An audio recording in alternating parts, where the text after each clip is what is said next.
नमस्कार बच्चों। मैं कक्षा 10 का मैथमेटिक्स का सॉल्यूशन जो सीबीएसई के द्वारा सैंपल पेपर जारी किया गया था उसके स्टैंडर्ड मैथ का पार्ट बी लेकर के आया हूँ, ये दोनों मीडियम के लिए। तो आइए प्रश्न की तरफ चलें। जैसा कि ज्ञात है कि पार्ट बी में भी 20 क्वेश्चन है, 1 मार्क्स के। उसमें आपको कोई 16 करने हैं।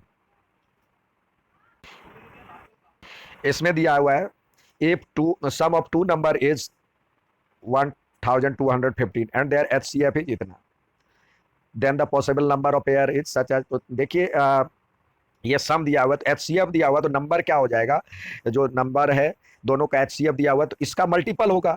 तो ये हो जाएगा, नंबर हो जाएगा, एक हो जाएगा 81x और दूसरा मान लेते हैं 81y, जहां एक्स और वाई क्या है, को प्राइम नंबर है।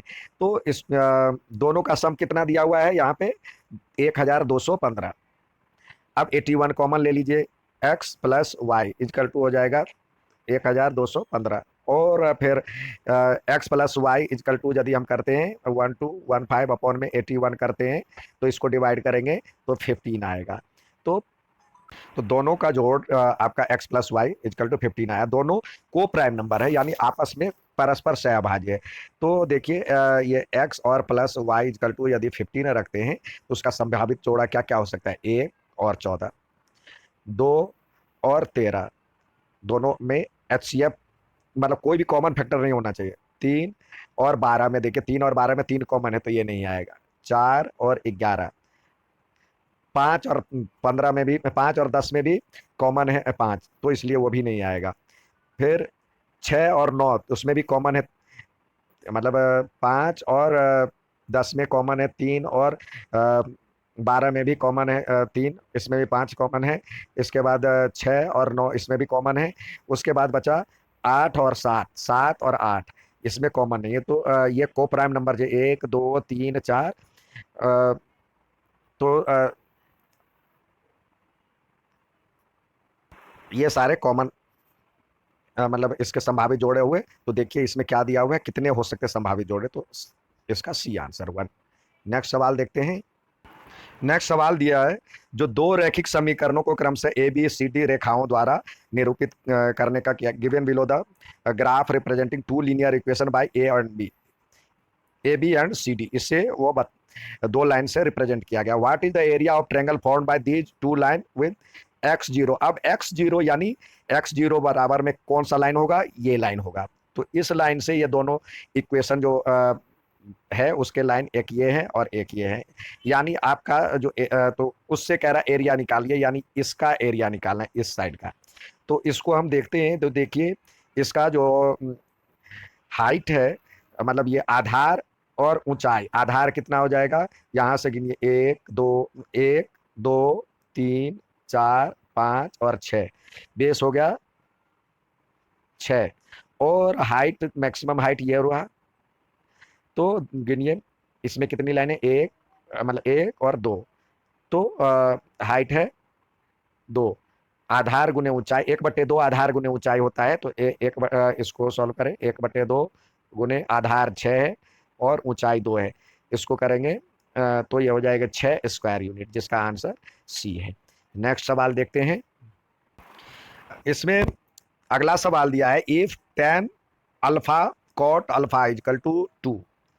तो हम जरा रिकॉल करें जो कि tan में और कॉट के जो आप 30 डिग्री 60 डिग्री और 90 डिग्री की जो वैल्यू याद किए, 45 डिग्री की जो वैल्यू याद किए हैं, उसमें किसमें दोनों का जोड़ एक हो रहा है। तो आप पाएंगे जो tan 45 और कॉट 45 की वैल्यू 1 होता है, मतलब 1+1 यानी 2 होता है। तो यानी अल्फा इजकल टू क्या हो जाएगा, 45 डिग्री।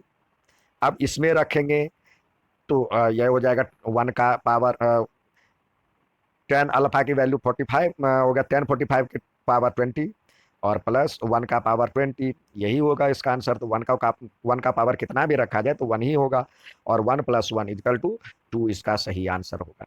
ठीक है, नेक्स्ट सवाल देखते हैं।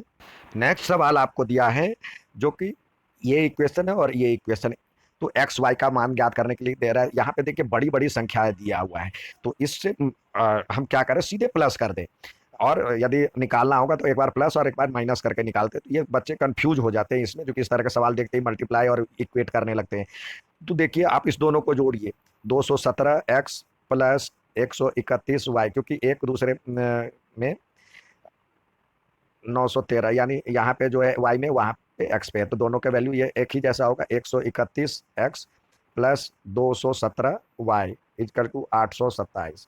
इसको जोड़ेंगे तो ये हो जाएगा 7 एक 8, 3 एक 4 और 2 एक 3, 348x और इसी तरह 348y इक्वल टू, इसको जोड़ेंगे तो 7 3 10, 2 एक 3 एक 4 और 9 8 17, 1740 हो गया।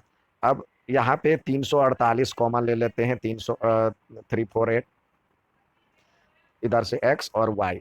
देखने में भारी भरकम लग रहा था लेकिन है बहुत आसान, 1740। तो x के x प्लस वाई का ही तो वैल्यू कह रहा है निकालने के लिए। 1740 अपॉन में 1740 को 348 से देंगे तो ये 5 जाएगा। ये इसको यदि हम 5 से डिवाइड करेंगे तो ये 5 जाएगा, तो यानी हमारे पास a की वैल्यू, x प्लस वाई की वैल्यू 5 आ गया आंसर। ठीक है, नेक्स्ट सवाल देखते हैं। यहाँ पे नेक्स्ट सवाल दिया है, दो अभाज्य संख्याओं का जो प्रोडक्ट है, दो अभाज्य संख्याओं पी क्यू का एलसीएम ये दिया हुआ 221, LCM of two prime number. तो LCM of two prime number का क्या होता है? प्राइम नंबर का जो एलसीएम होता है दोनों संख्याओं का गुणनफल ही होता है। तो ये देखेंगे 221 किस किस संख्याओं का गुणनफल है। तो देखने पे पता चलता है 221 जो होता है 13 गुने 17 होता है। ठीक है, तो हम हमें कह रहा है P बड़ा है और Q छोटा है, तो P का वैल्यू हो जाएगा 17 और Q का वैल्यू हो जाएगा 13। तो अब ये कह रहा है 3P माइनस क्यू, तो हम रखे 3 इंटू पी के बदले 17 और माइनस Q यानी 13। तो 17 या 51 में से 51 में से 13 गया तो कितना हो जाएगा? 38। ठीक है, तो इसका आंसर हो गया 38। नेक्स्ट सवाल, यहाँ पे एक सवाल है, अच्छी तरह फेंटी गई ताश की गड्डी में यादृच्छिक एक पत्ती निकाला जाता है तो ना राजा और ना रानी। यहाँ पे बेगम और बादशाह भी लिख सकता है, ये राजा के बदले बादशाह भी लिखा जा सकता है, बादशाह और इसके बदले बेगम भी लिखा जा सकता है। तो क्या होगी? A card is drawn from a well shuffled deck of card, what is the probability that card is neither king और नोर क्वीन। तो एक तो कार्ड कितने होते हैं, टोटल नंबर ऑफ कार्ड्स कितने होते हैं, टोटल कार्ड्स कितने होते हैं 52 नंबर ऑफ टोटल कार्ड्स। उसमें से किंग और क्वीन कितने होंगे? चार चार होते हैं क्योंकि चार कलर होता है, तो टोटल हो गया 8, 4 क्वीन और 4 किंग। तो इसमें से किंग और क्वीन जो होगा, किंग या बेगम बादशाह होगा, किंग और क्वीन का कार्ड जो होगा, कार्ड कितने हो जाएंगे? ये हो जाएगा 8। तो अब ये निकाल लिया गया तो रेस्ट बचा कितने? कार्ड नाइदर किंग नोर क्वीन, कितने बचेंगे? 9 तो बेगम हो और 9 बादशाह हो, तो ये बचेगा 52 में से 8 कम हो गया तो कितने हो जाएंगे? 52 में से 8 कम हो जाएगा तो ये आपका बचेगा 44। और टोटल कितने हैं? टोटल है तो इसकी प्रोबेबिलिटी क्या हो जाएगी? 54, 44 अपॉन में 52, ये टोटल है। और ना ही राजा और ना रानी की संभावना ये है, तो ये घट करके कितने हो जाए? कट करके सिंपलेस्ट फॉर्म में 11/13। तो जिसका आंसर आपके पास ए में दिया हुआ है 11/13। नेक्स्ट सवाल देखते हैं। यहाँ पे कह रहा है दो पासे को एक साथ उछाला जाता है तो सब पे 5, कम से कम एक पर 5 आने की प्रायिकता क्या होगी? कम से कम एक पर, यहाँ पे 5 आने की प्रायिकता क्या होगी? 2 fair dice are rolled simultaneously, the probability that 5 will come up to at least 1 each.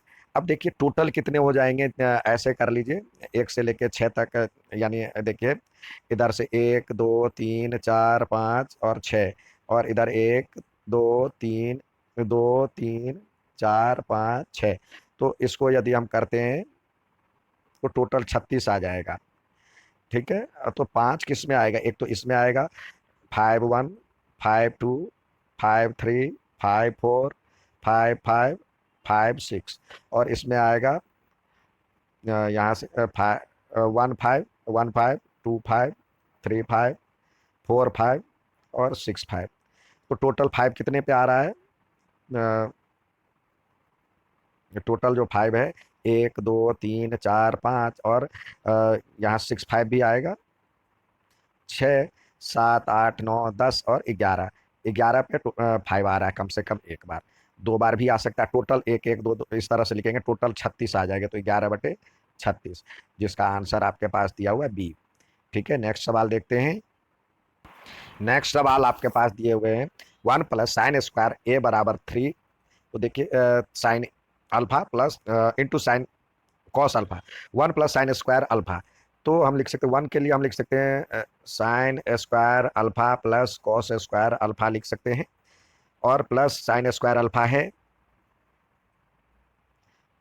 बराबर में 3 sin alpha into cos alpha दिया हुआ है। अब ये और ये सबको एक साइड ले आइए, तो ये हो जाएगा 2 sin² अल्फा, और ये इधर आ गया तो -3 sin alpha into cos alpha plus cos² alpha equal to यहाँ पे हो जाएगा 0। अब इसको हम सॉल्व करते हैं। देखिए 2, इसको लिख सकते हैं 2 sin alpha into sine alpha -3 के लिए यहाँ पे 2 sin alpha into cos alpha लिख सकते हैं, और माइनस कॉस मतलब sine alpha into cos alpha, मतलब 2 और 1 3 हो गया ना माइनस में, और plus cos² alpha is equal to 0 दिया हुआ है। अब इसको सॉल्व करते, इसमें से आ गया क्या कॉमन, देखिए इसमें से आया 2 sin अल्फा कॉमन ले लेते हैं, 2 sin अल्फा कॉमन ले लिए, तो इधर से बचा साइन अल्फा, इधर से 2 sin अल्फा ले लिए कॉमन, तो कॉस अल्फा, बीच में माइनस है कॉस अल्फा, और इसमें से क्या कॉमन लिए, माइनस कॉस अल्फा कॉमन ले लिए, तो ये बच गया साइन अल्फा, और ये 2 माइनस मिलकर प्लस होता है कॉस अल्फा इजकल टू 0। तो अब हमारे पास ये दोनों में आ गया ये कॉमन, तो ये लिख ले sine alpha minus cos alpha, और ब्रैकेट में इधर से 2 sin अल्फा बचा, 2 sin अल्फा और माइनस कॉस अल्फा बराबर में 0। अब इसको सॉल्व करते हैं, तो या तो ये 0 होगा या ये 0 होगा, क्योंकि दोनों का मल्टीपल 0 हो। जब ये 0 होगा तो साइन अल्फा माइनस बराबर में कॉस अल्फा हो जाएगा, यानी यानी हमें निकालना है कॉट अल्फा बराबर में दिया हुआ है कॉट अल्फा। तो क्या होता है, कॉस बाय साइन होता है, तो यहाँ पे हो जाएगा 1 बराबर में कॉस अल्फा अपॉन में साइन अल्फा, यानी कॉट अल्फा इजकल टू 1 हो गया। और जब ये 0 होगा तो 2 sin alpha is equal to cos alpha हो जाएगा इसमें, तो 2 is equal to cos alpha upon में साइन अल्फा, यानी 2 बराबर में कॉट अल्फा। तो अल्फा की वैल्यू या तो 1 और 2 हो गया। तो देखिए 1 और 2 कहाँ पे दिया हुआ है, 1 और 2 इस पे दिया हुआ है, तो इसका आंसर ये हो गया। नेक्स्ट सवाल देखते हैं। देखिए यहाँ पे दिया हुआ नेक्स्ट सवाल, यदि समांतर चतुर्भुज के शीर्ष कर्व से ये और ये दिया हुआ है, vertices of parallelogram this and this, then x y की वैल्यू ज्ञात करने के लिए कह रहा है। तो पैरेललोग्राम में क्या होता है, जो इसके जो विकर्ण होते हैं एक दूसरे को समद्विभाजित करते हैं, यानी कॉमन पॉइंट होता है। तो AC का मिड पॉइंट जो निकालेंगे, mid point equal to BD का मिड पॉइंट, इसको सॉल्व करें।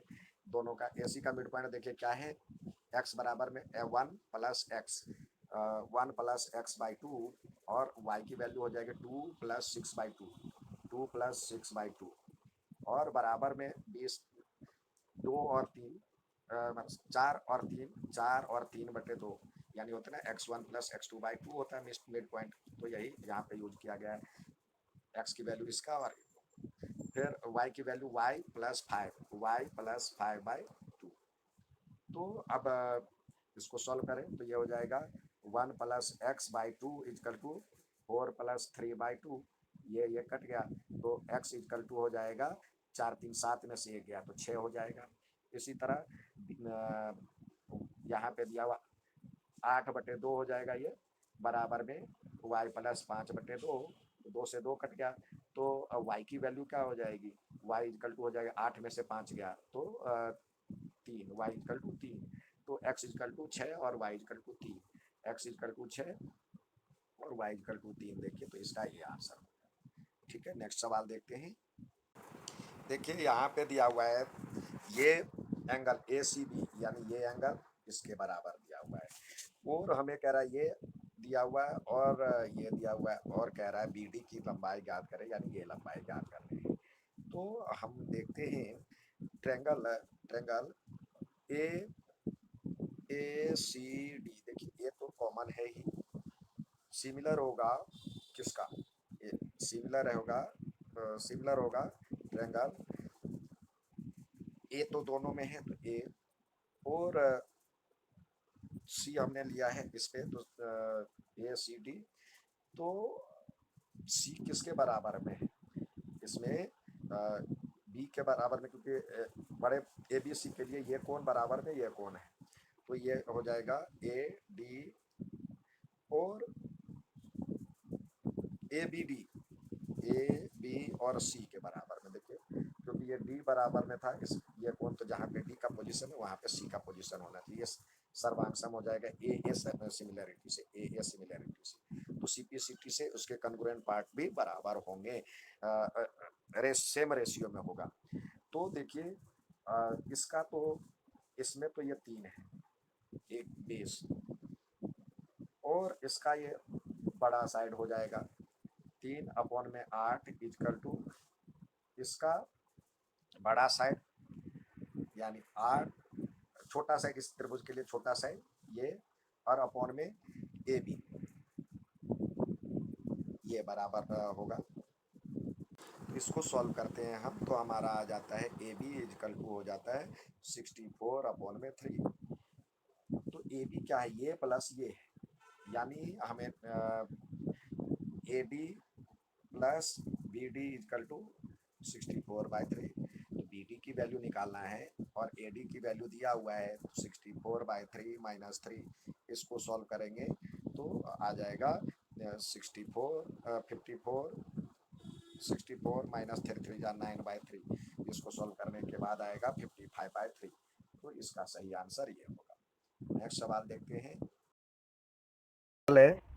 जो ये ए और बी अलग अलग बिंदुओं को मिलाने वाले रेखाखंड के लंबसम द्विभाजक, यानी ये ए है और ये बी है, इसका एक पी एक पॉइंट है एक्स वाई, ये लंबसम द्विभाजक है इसका, यानी ये A P is equal to B P हो, तो इसका यहाँ पे यूज करें A P is equal to B P.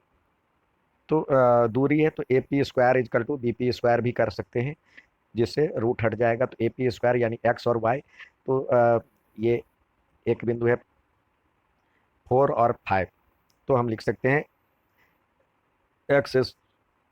X minus 4 का स्क्वायर प्लस वाई माइनस 5 का स्क्वायर बराबर है, यहाँ -2 है तो x प्लस 2 का स्क्वायर और प्लस वाई माइनस 3 का स्क्वायर।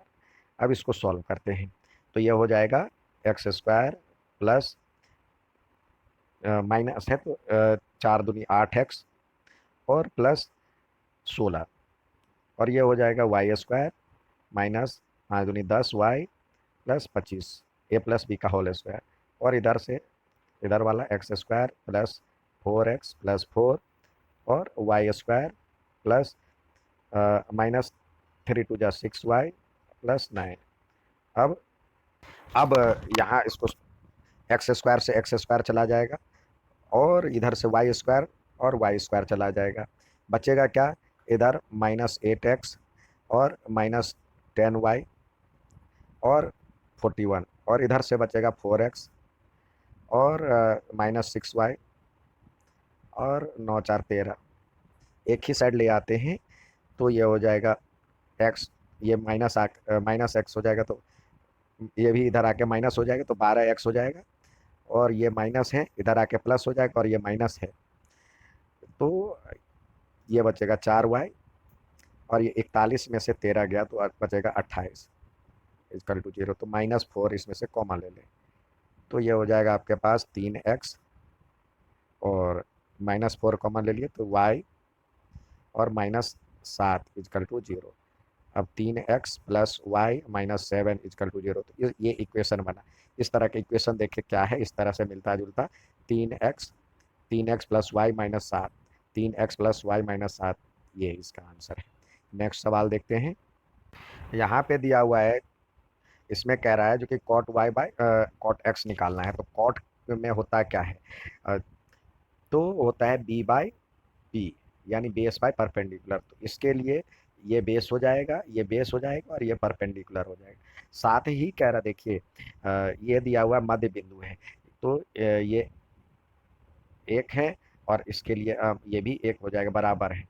तो यानी अ, हम इसको यूज करते हैं, यानी सी डी इजकल टू हो जाएगा बी सी इजकल टू हो जाएगा 2CD। अब यहाँ पे इसका यूज करना है, तो देखिए कॉट वाई हम यहाँ पे कॉट वाई अपॉन में कॉट एक्स। तो कॉट वाई कह रहा है रखने के लिए, तो कॉट वाई के लिए ये वाले एंगल, तो इसके लिए बेस तो हो जाएगा ए सी अपॉन में BC, और कॉट ये इसके लिए कॉट एक्स, तो कॉट एक्स यानी वहाँ भी AC, और अपॉन में ये हो जाएगा CD। तो इसको यूज करें, तो देखिए ये हो जाएगा AC से AC तो कट जाएगा, CD ऊपर चला जाएगा, CD अपॉन में BC, और BC क्या है, CD का डबल है। ये मिड पॉइंट दिया हुआ है, तो हमने यहाँ पे देखा है BC इक्वल टू 2CD। तो CD अपॉन में 2CD रखें, तो ये कट जाएगा, तो ये 1/2 हो जाएगा। तो जिसका आंसर B है। ठीक है, नेक्स्ट सवाल देखते हैं। नेक्स्ट सवाल है, वह छोटी से छोटी संख्या ज्ञात कीजिए जिसका 1/13 को गुणा किया जाए कि उसका दशमलव प्रसार 2 अंक बाद शांत हो जाए। The smallest number by which 1/13 should be multiply so that the decimal expression terminating after 2 terms. तो 2 टर्म्स के लिए 1/13 है, तो 2 टर्म के लिए या तो 2 का पावर 2 होनी चाहिए नीचे, जो कि इस सब में से नहीं है, या तभी 2 अंक बाद होगा, या 5 का पावर 2 होनी चाहिए, वो भी नहीं है, या फिर डबल जीरो होने चाहिए, 1/00 होनी चाहिए। ये 13 पहले हटाना है, तो 13 हटेगा, और 2 अंक बाद डेसिमल आएगा, तो 13/100। जो आपको ऑप्शन दिख रहा है 13/100 कहाँ पे दिख रहा है, ए पे दिख रहा है। ये इसका सही आंसर है। नेक्स्ट सवाल देखते हैं। यहाँ पे सवाल है ABBE एक समकोण त्रिभुज है। ये इसमें अ, ये ABE और ABBE एक समकोण त्रिभुज के भुजाएं हैं। AB और BE समकोण त्रिभुज की भुजाएं हैं। कोण B पर समकोण है जिसकी लंबाई 8 और 6 सेंटीमीटर 16 और 6 सेंटीमीटर, ये 16 है, और ये सॉरी 16 और 8 सेंटीमीटर दिया हुआ है। तो ऐसे त्रिभुज ABE के भीतर बनाए जा सकने वाले बड़े वर्ग की भुजा की लंबाई ज्ञात कीजिए। तो बड़े वर्ग की भुजा की लंबाई मान लीजिए जो कि x है ये, ठीक है, तो ये भी x हो जाए, ये भी x हो जाएगा। अब देखिए त्रिभुज AFD, और जो इधर त्रिभुज ये बन रहा है DEDGE, त्रिभुज DG और E में। तो यहाँ पे हम देखते हैं ये कोण ये 90 डिग्री है इसमें, और ये 90 डिग्री है इसमें, और ये कोण और ये कोण शीर्षाभिमुख मतलब वर्टिकली अपोजिट एंगल हो जाएगा। तो दैट मीन्स ये दोनों हो जाएगा ट्रायंगल AFD, जो हो जाएगा सिमिलर हो जाएगा GDAFD। तो ये हो जाएगा EG और DK।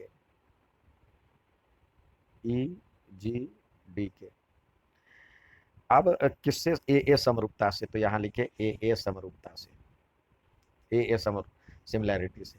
तो इसका ये हमने माना x, इसका परपेंडिकुलर अपॉन इसका परपेंडिकुलर। तो पहले तो इसका परपेंडिकुलर हो जाएगा 16 माइनस एक्स। यहाँ तक 16 है तो इसका हमने x माना है, तो ये हो जाएगा 6। लिखें पहले ए एफ अपॉन में एफ डी। इसका जो ये है perpendicular D G is equal to इसका जो बेस है और इसका बेस। तो ये हमने माना है, इसका बेस x माना है, तो ये लिखें ई डी और अपॉन में एफ डी अपॉन में जी ई। तो हम यहाँ पे देखते हैं ये ए एफ क्या हो जाएगा 16 माइनस एक्स, और ये डी जी है एक्स के बराबर में, और इसको हमने माना था एफ डी, ये एक्स से बार की भुजा है, और ये पूरा 8 है, उसमें से एक्स घट जाएगा तो 8 माइनस एक्स। तो इसको सॉल्व कीजिए, तो हमारे पास आ जाएगा 16 माइनस एक्स और 8 माइनस एक्स बराबर में एक्स स्क्वायर। जिसको सॉल्व करेंगे तो 16 को 8 से करते हैं तो ये होता है 1, 16 8 जा 128, और फिर 8x माइनस 16x और माइनस 8x बराबर plus x square is equal to x square. तो एक्स स्क्वायर से एक्स स्क्वायर कट जाएगा, तो 128 बराबर में ये इजकल टू हो जाएगा इधर 24x। तो x की वैल्यू हो जाएगी x बराबर हो जाएगा 128 अपॉन में 24, 8 से जाएगा तो ये 16 हो जाएगा, और यहाँ पे 3 रह जाएगा 16/3। तो 16/3 जिसका आंसर है बी, ये सही आंसर है। नेक्स्ट सवाल देखते हैं। नेक्स्ट सवाल आपके पास है जो कि पी एक ये बिंदु है, पी बिंदु इसको और इसको मिलाने वाले रेखाखंड को के अनुपात 1 में काटता है।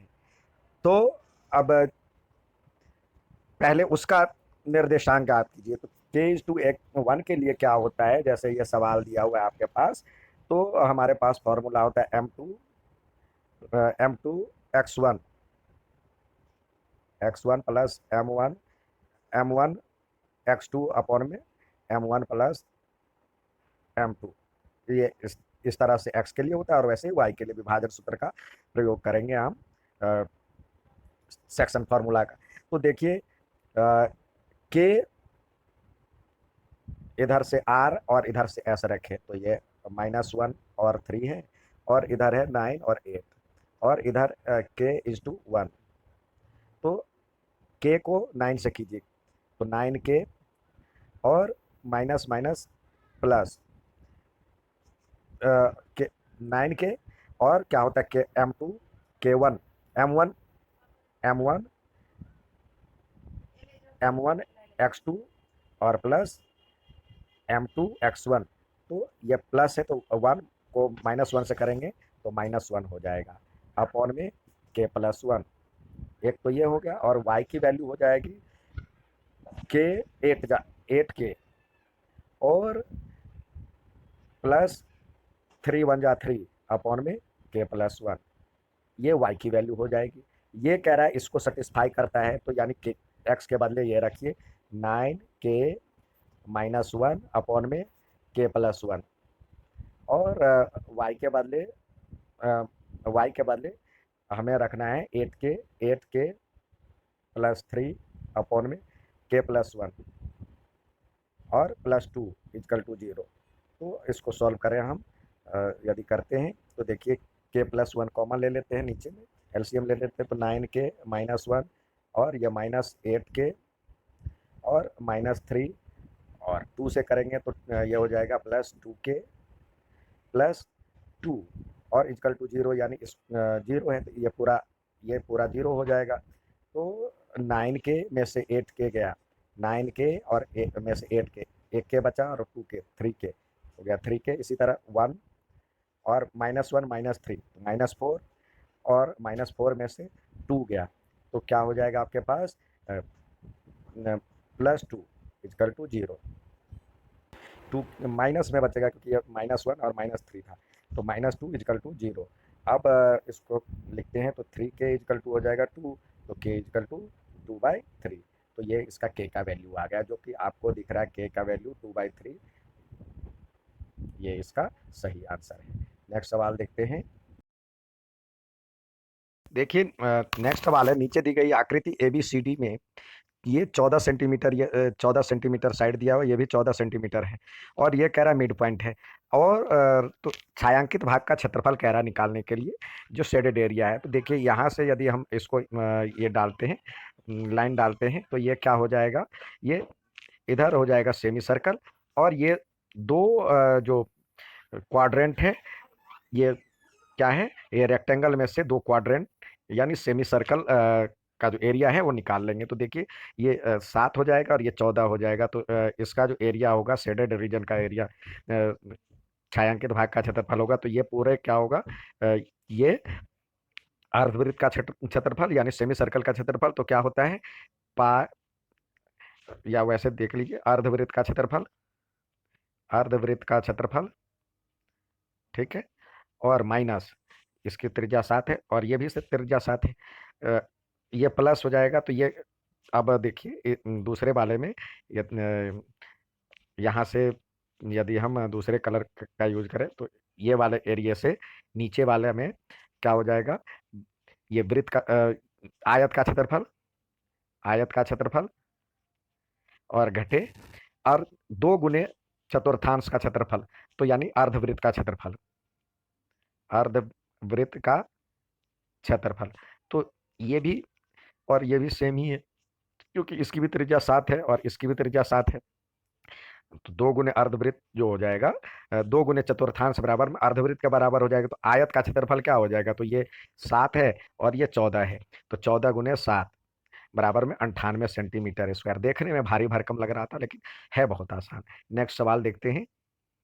नेक्स्ट सवाल है जो कि ये इस तरह के, given below the pictures of Olympic rings made by taking 5 congruent circle of radius 1 centimeter each intersecting in such a way that chord formed joining the point of intersection two circles is also length of 1 centimeter। देखिए ये 5 ring से घिरा हुआ क्षेत्र है, और इसको ध्यान से देखिए तो ये कह रहा है जो कि ये जो कॉर्ड है उसका भी लेंथ 1 सेंटीमीटर है।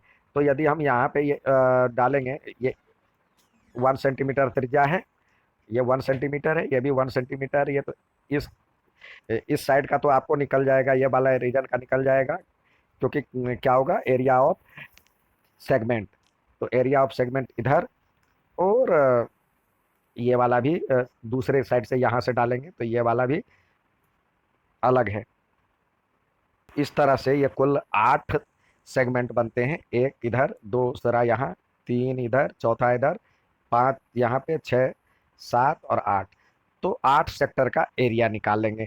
तो देखिए तो सेक्टर का एरिया क्या होगा, सेगमेंट का मतलब 8 सेगमेंट का एरिया निकालेंगे तो सेक्टर का एरिया माइनस इक्विलेटरल ट्रेंगल का हो जाएगा, ये भी एक है, ये भी एक है, और ये भी एक है।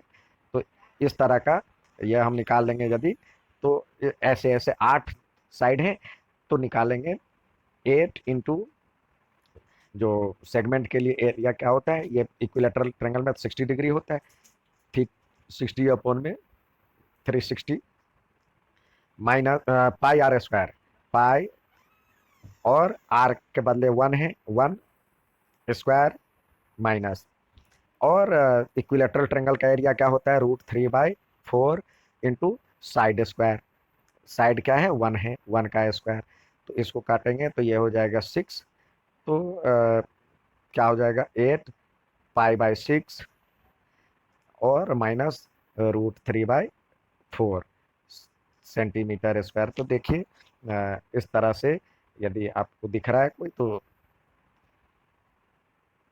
ये आपको डी ऑप्शन यही दिख रहा है, 8 पाई/6 माइनस √3/4 सेंटीमीटर स्क्वायर। तो इसका आंसर आपका डी हो गया। नेक्स्ट सवाल देखते हैं।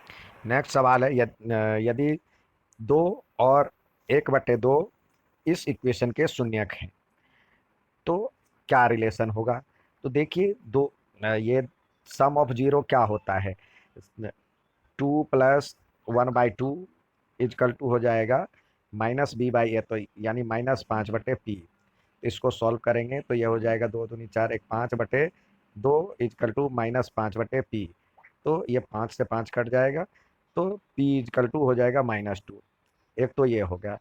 दूसरा आपको कह रहा है जो कि प्रोडक्ट ऑफ जीरो, तो क्या होता है प्रोडक्ट ऑफ जीरो, यानी आर पी इजकल टू 2 × 1/2, इसको सॉल्व करेंगे तो ये हो जाएगा।